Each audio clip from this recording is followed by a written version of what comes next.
আসসালামু আলাইকুম ওয়া রাহমাতুল্লাহি ওয়া বারাকাতুহু। আলহামদুলিল্লাহ ওয়াসসালাতু ওয়াসসালামু আলা রাসূলিল্লাহ ওয়া বা'দ। সম্মানিত দর্শক শ্রোতা মণ্ডলী, ইতিপূর্বে আমরা নবী সাল্লাল্লাহু আলাইহি ওয়াসাল্লামের জন্ম থেকে নিয়ে আলোচনা করেছি। তার নবুয়ত প্রাপ্ত হওয়ার আগে যে সময়গুলো পেরিয়ে গেছে, অতীত হয়ে গেছে, সেই সময় নিয়ে আমরা আলোচনা করেছি। তার জন্ম, তার লালন পালন, তার আচার আচরণ এবং অন্যান্য যে সমস্ত গুণের দিক ছিল সেগুলো আমরা আপনাদের সামনে উপস্থাপন করেছি। আজকে সেই মহানবী মুহাম্মদ সাল্লাল্লাহু আলাইহি ওয়াসাল্লামের নবুয়ত প্রাপ্তির ঘটনা আপনাদের সামনে উপস্থাপিত করার চেষ্টা করব। ওমা তৌফিক ইল্লা বিল্লাহ। মা আয়েশা রাদিয়াল্লাহু আনহা বর্ণনা করেন, নবুয়তের সূচনা হয়েছিল সত্য স্বপ্নের মাধ্যমে। এই বর্ণনা রয়েছে বুখারী মধ্যে। তিনি বলছেন যে নবুয়তের প্রাক্কালে রাসূল সাল্লাল্লাহু আলাইহি ওয়াসাল্লাম তিনি স্বপ্ন দেখতেন। যে স্বপ্ন তিনি দেখতেন আর সেই স্বপ্নটি সূর্যের ন্যায় সত্য হতো এবং সেটাই ঘটত। এইভাবে তিনি ঘন ঘন স্বপ্ন দেখতেন, যা তিনি দেখতেন তাই সত্য হতো। নবুয়ত প্রাপ্তি হওয়ার আগে একাকী থাকা তিনি ভালোবাসতেন। তাই তিনি নিজের সঙ্গে খাবার নিয়ে, পানীয় নিয়ে নূর পর্বতের হেরা গুহায় গিয়ে বসতেন। সেখানে তিনি চিন্তা করতেন। নবুয়ত প্রাপ্তি হওয়ার আগে অনেক অভিনব ঘটনাও ঘটেছিল। তার মধ্যে একটি বর্ণনা হচ্ছে, যে বর্ণনাটি ইমাম মুসলিম তার সহিহ গ্রন্থে বর্ণনা করেছেন এবং ইমাম তিরমিজিও তার গ্রন্থে উল্লেখ করেছেন। রাসূল সাল্লাল্লাহু আলাইহি ওয়াসাল্লাম বলছেন, নবুয়ত প্রাপ্তি হওয়ার আগে আমাকে অনেক পাথর সালাম করত। তাই তিনি বলছেন, ইন্নী লা আরিফু হাজারাম বিমাক্কা কানা ইসাল্লিমু আলাইয়া কাবলাল বি'সা ওয়া ইন্নী লা আরিফুহুল আন। রাওয়াহু মুসলিম। আমি ওই সমস্ত পাথরগুলো জানি, যে পাথরগুলো আমাকে সালাম করত নবুয়ত প্রাপ্তি হওয়ার আগে, আর সেগুলো আমি এখনও চিনতে পারবো। সহিহ মুসলিম এবং ইমাম তিরমিজিও এই ঘটনা উল্লেখ করেছেন। এবার দেখা যাক নবুয়ত প্রাপ্তির ঘটনা। আয়েশা রাদিয়াল্লাহু আনহার মুখ থেকে শোনা যাক এই সুন্দর এক ঐতিহাসিক একটি ঘটনা। মা আয়েশা রাদিয়াল্লাহু আনহা বলছেন, নবী সাল্লাল্লাহু আলাইহি ওয়াসাল্লাম তিনি মক্কার বাইরে নূর পর্বতে হীরা গুহায় একাকী বসে চিন্তা করতেন। এই করতে করতে হঠাৎ একদিন জিবরিল আলাইহিস সালাতু ওয়াস সালাম এসে মুহাম্মদ সাল্লাল্লাহু আলাইহি সাল্লামকে বললেন, ইকরা, পড়ো হে মুহাম্মদ সাল্লাল্লাহু আলাইহি ওয়াসাল্লাম। তিনি বললেন, মা আনা বিকারিন, আমি পড়তে জানি না। এই কথা শোনার পরে জিবরিল আলাইহিস সালাতু ওয়াস সালাম তাঁর বক্ষ মুহাম্মদ সাল্লাল্লাহু আলাইহি সাল্লাম বক্ষে লাগিয়ে সজোরে একটি ধাক্কা দিলেন। মুহাম্মদ সাল্লাল্লাহু আলাইহি ওয়াসাল্লাম তিনি বলছেন, এই ধাক্কার কারণে আমি একটু কষ্ট অনুভব করলাম। তারপর তিনি আমাকে ছেড়ে দিলেন। পুনরায় বললেন, ইকরা, পড়ো হে মুহাম্মদ সাল্লাল্লাহু আলাইহি ওয়াসাল্লাম। তিনি বললেন, মা আনা বিকারিন, আমি পড়তে জানি না। অনুরূপ তিনি তার বক্ষ মুহাম্মদ সাল্লাল্লাহু আলাইহি সাল্লামের বক্ষের সঙ্গে সজোরে ধাক্কা দিলেন। তিনি বললেন, এর জন্য আমি কষ্ট অনুভব করলাম। তারপর তিনি ছেড়ে দিলেন। আবার বললেন, ইকরা, পড়ো তুমি হে মুহাম্মদ। তিনি বললেন, মা আনা বিকারিন, আমি পড়তে জানি না। তারপর তিনি আবার একইভাবে বক্ষে বক্ষ লাগিয়ে সজোরে ধাক্কা দিলেন। তিনি বলছেন, এই ধাক্কার জন্য আমি কষ্ট অনুভব করলাম। তারপর তিনি আমাকে ছেড়ে দিলেন। ছেড়ে দেওয়ার পরে তিনি বললেন, ইকরা বিসমি রাব্বিকাল্লাযী খালাক, খালাকাল ইনসানা মিন আলাক, ইকরা ওয়া রাব্বুকাল আকরাম। এইভাবে ওহী অবতীর্ণ সূচনা শুরু হলো ইকরা শব্দ দিয়ে। ইকরা বিসমি রাব্বিকাল্লাযী খালাক, পড়ো হে মুহাম্মদ তোমার ওই প্রতিপালকের নামে, যে প্রতিপালক তোমাকে সৃষ্টি করেছে। এইভাবে সর্বপ্রথম কোরআনের এই আয়াতটি অবতীর্ণ হলো ইকরা পঠনের আদেশের মাধ্যমে। এই ঘটনা হওয়ার পরে মুহাম্মদ সাল্লাল্লাহু আলাইহি ওয়াসাল্লাম তিনি ভীত হয়ে গেলেন। তার ভেতরে কম্পনি আরম্ভ হলো। তিনি কাঁপতে কাঁপতে খাদিজা রাদিয়াল্লাহু আনহার কাছে ছুটে গিয়ে বললেন যে জাম্মিলুনি জাম্মিলুনি, তুমি আমাকে চাদর দ্বারা আবৃত করো, তুমি আমাকে চাদর দিয়ে ঢেকে ফেলো, আমার গোটা শরীরে কম্পন হচ্ছে, আমি ভীত হয়ে গেছি। তখন তিনি তাকে চাদর দিয়ে আবৃত করলেন, তার শরীরকে ঢেকে দিলেন। ঢাকা অবস্থায় কিছুক্ষণ পরে তিনি শান্ত হলেন, ক্ষান্ত হলেন। যখন তিনি একটু ক্ষান্ত হলেন তখন খাদিজা রাদিয়াল্লাহু আনহাকে বললেন, হে খাদিজা, আমি ভয় পেয়ে গেছিলাম। তারপর তিনি সমস্ত ঘটনা বললেন, যে ঘটনা ঘটেছিল হেরা গুহায় সেগুলো সমস্ত মা খাদিজা রাদিয়াল্লাহু আনহার কাছে বললেন। খাদিজা রাদিয়াল্লাহু আনহা তিনি ছিলেন অত্যন্ত বিচক্ষণা মহিলা।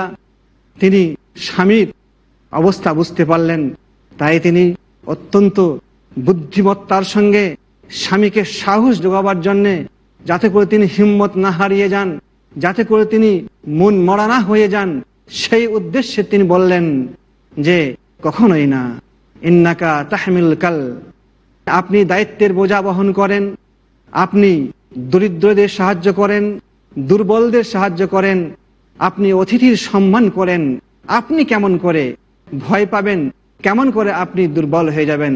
আল্লাহ আপনাকে লজ্জিত ও অপমানিত কোনোদিন করবেন না। তিনি শুনলেন। এই ঘটনা শোনার পরে তাঁর চাচা ওয়ারাকা বিন নওফাল, খাদিজার চাচা ওয়ারাকা বিন নওফালের কাছে তার স্বামী মুহাম্মদ সাল্লাল্লাহু আলাইহি সাল্লামকে নিয়ে গেলেন। ওয়ারাকা বিন নওফাল জাহিলি যুগের এক পণ্ডিত মানুষ ছিলেন। তিনি তাওরাত ইনজিলের পণ্ডিত ছিলেন, হিব্রি ভাষায় তিনি বই লিখতেন। তার এই সমস্ত জ্ঞান থাকার জন্য খাদিজা রাদিয়াল্লাহু আনহা তার কাছে মুহাম্মদ সাল্লাল্লাহু আলাইহি ওয়াসাল্লামকে নিয়ে গেলেন এই ঘটনা শোনানোর জন্য এবং আসল কি রহস্য সেটি জানার জন্য। সত্যিকারের একটা ঐতিহাসিক ঘটনা। এই ঘটনা মানুষের লোমকে শিউরে দেওয়া উচিত, মানুষের বিবেক খুলে দেওয়া উচিত।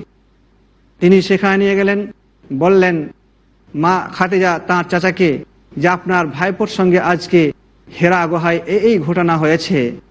তখন ওয়ারাকা বিন নওফাল জিজ্ঞাসা করলেন, হে বৎস, বলো তো তোমার কি হয়েছে সেই গুহায়? তখন তিনি সমস্ত ঘটনা খুলে বললেন। ওয়ারাকা বিন নওফাল তিনি বললেন, এই তো সেই নামুস, এই সেই জিবরিল যিনি প্রতিটি নবীর কাছে এসেছেন, মুসা আলাইহিস সালাতু আসসালামের কাছেও এসেছেন।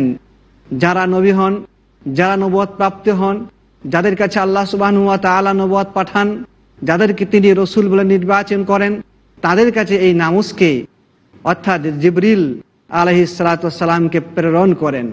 তিনি তখন আফসোস করে বলেছিলেন, হে বৎস, যদি আমি সেই সময় পর্যন্ত বেঁচে থাকতাম যে সময়ে তোমার গ্রামবাসী, তোমার সমাজ, তোমার কওম, তোমার জাতি তোমাকে বের করে দেবে, যদি সেই সময় পর্যন্ত আমি বেঁচে থাকতাম তাহলে আমি নিশ্চয়ই তোমাকে সাহায্য করতাম হে মুহাম্মদ সাল্লাল্লাহু আলাইহি ওয়াসাল্লাম। মুহাম্মদ সাল্লাল্লাহু আলাইহি ওয়াসাল্লাম এই বাক্য শ্রবণের পর তিনি আশ্চর্য হয়ে বললেন, সত্যি আমার জাতি, আমার সমাজ, আমার কওম কি আমাকে বের করে দেবে? তখন ওয়ারাকা বিন নওফাল বললেন, হে বৎস, এটা সত্য, তোমাদের মতো যারা নবী হন তাদেরকে এই কষ্ট সহ্য করতে হয়েছে এবং তোমাকেও সেই কষ্ট সহ্য করতে হবে। আমি সত্যি করে বলছি, আমি যদি সেই পর্যন্ত বেঁচে থাকতাম তাহলে আমি তোমাকে চরম পর্যায়ে সাহায্য করতাম, কিন্তু শেষ সময়ে তিনি আর পাননি। তার আগেই তিনি মারা গেছেন। যখন নবী সাল্লাল্লাহু আলাইহি ওয়াসাল্লাম ইসলামের দাওয়াত নিয়ে মক্কায় উঠলেন, মক্কাবাসীর কাছে এই ইসলামের দাওয়াত, মুক্তির দাওয়াত মানুষ সমাজের কাছে ছড়িয়ে দিলেন। তখন যে ঝামেলা হলো, তখন তিনি আর ছিলেন না, তার আগেই মারা গেছেন। শেখ সাইফুর রহমান মুবারকপুরি বলছেন, ওয়াহি যেদিন অবতীর্ণ হয় সেই দিনটি ছিল 21শে রমাদান।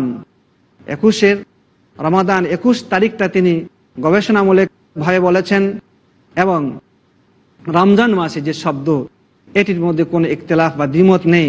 আর বারটি ছিল সোমবার, 21শে রমজান সোমবার এই ওয়াহি অবতীর্ণের সূচনা হয়। আল্লাহ সুবহানাহু ওয়া তাআলা বলেছেন, শাহর রমাদান আল্লাযী উনজিলা ফীহিল কুরআন। এখানে আমরা বুঝতে পারছি যে রমজান মাসেই কোরআন অবতীর্ণ হয়েছে। এটিতে কোনো রকম দ্বিধা এবং সন্দেহ, দ্বিমতের কোনো গন্ধ পর্যন্ত নেই। কিন্তু সোমবার এবং 21 যে তারিখ, এই তারিখগুলো গবেষণামূলক, এর মধ্যে অন্য মতও থাকতে পারে। সত্য কথায় এর মধ্যে কেউ কেউ মতভেদও করেছেন। এইভাবে তিনি বিশ্বনবী নির্বাচিত হয়েছেন। যে ঘটনাটা আমরা শুনলাম, এটা বুখারী শরীফের হাদিস। হাদিস জগতের সর্বোত্তম এবং শুদ্ধ সহিহ গ্রন্থ হচ্ছে সহিহ আল বুখারী। সেই গ্রন্থ থেকে আপনাদের সামনে ওয়াহি প্রাপ্তের বা নবুয়তের সূচনার যে ঘটনা, সেটা শ্রোতা মণ্ডলীর সামনে আমি উপস্থাপন করলাম। এটা নিশ্চয়ই ধ্রুব সত্য, এর মধ্যে কোনো অসত্যের কোনো অবকাশ নেই। তাই আমি বলবো যে এইভাবে তিনি বিশ্ব নবী নির্বাচিত হয়েছেন। তিনি কিয়ামত পর্যন্ত এই উম্মতি মুহাম্মাদের জন্য নবী থাকবেন, কিয়ামত পর্যন্ত আর কোনো নবী আসবেন না। আর প্রতিটি মানুষকে এই নবীর ওপরে ঈমান আনতে হবে। যেমন এর আগে যে সমস্ত নবী এসে গেছেন, তাদের ওপরে আমরা সাধারণভাবে ঈমান রাখব, কিন্তু আমাদের সকলকে এটা খেয়াল করতে হবে, এই শেষ নবী মুহাম্মদ সাল্লাল্লাহু আলাইহি ওয়াসাল্লামের উপর আমাদের সকলকে ঈমান রাখতে হবে, তবেই তার উম্মত বলে আমরা বিবেচিত হব। এখন একটু বিরতি, কিছুক্ষণ পর আবার আপনাদের সামনে আসছি। আসসালামু আলাইকুম ওয়া রাহমাতুল্লাহ।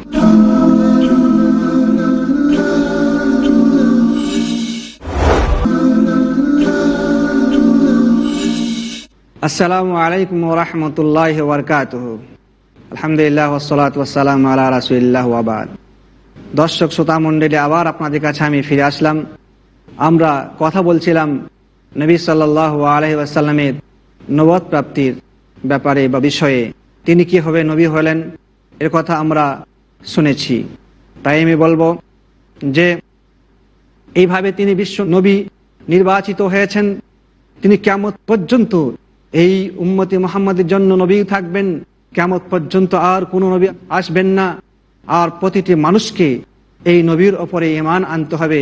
যেমন এর আগে যে সমস্ত নবী এসে গেছেন, তাদের ওপরে আমরা সাধারণভাবে ঈমান রাখব, কিন্তু আমাদের সকলকে এটা খেয়াল করতে হবে, এই শেষ নবী মুহাম্মদ সাল্লাল্লাহু আলাইহি ওয়াসাল্লামের উপর আমাদের সকলকে ঈমান রাখতে হবে।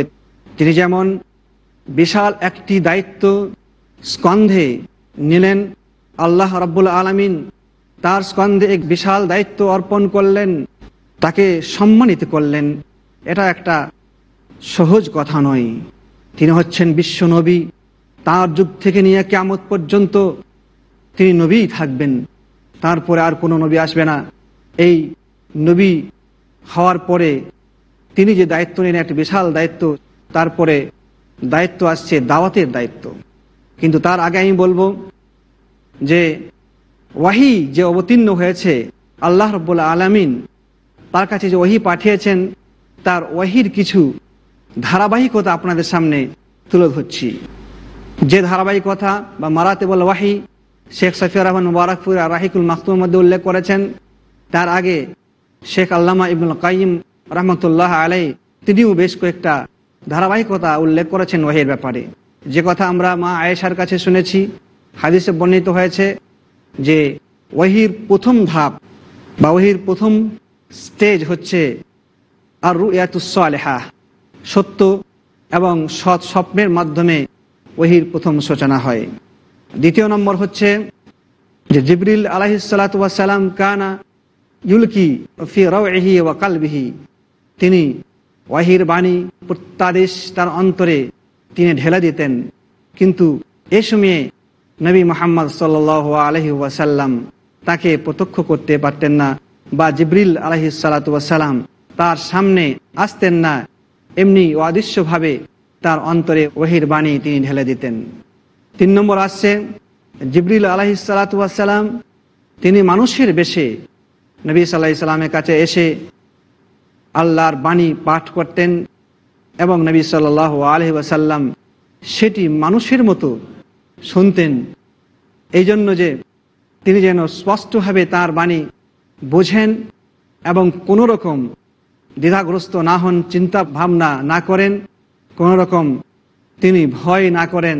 মানুষ যেমন সামনাসামনি কথা বলে, তাদের আদান প্রদানের মাধ্যমে কোনো অসুবিধা হয় না, ঠিক সেইভাবে জিবরিল আলাইহিস সালাতু ওয়াস সালাম নবী মুহাম্মদ সাল্লাল্লাহু আলাইহি সাল্লামের কাছে ওহী আনতেন, যাতে করে অতি সহজে তিনি ওহীর বাণী উপলব্ধি করতে পারেন। তারপরে হচ্ছে সিলসিলাতুল জারাস, যে ঘণ্টার যে একটা শব্দ, কোনো সময় জিবরিল আলাইহিস সালাতু ওয়াস সালাম ওহী নিয়ে আসতেন, আর সে সময়ে ঘণ্টার মতো একটা শব্দ হতো।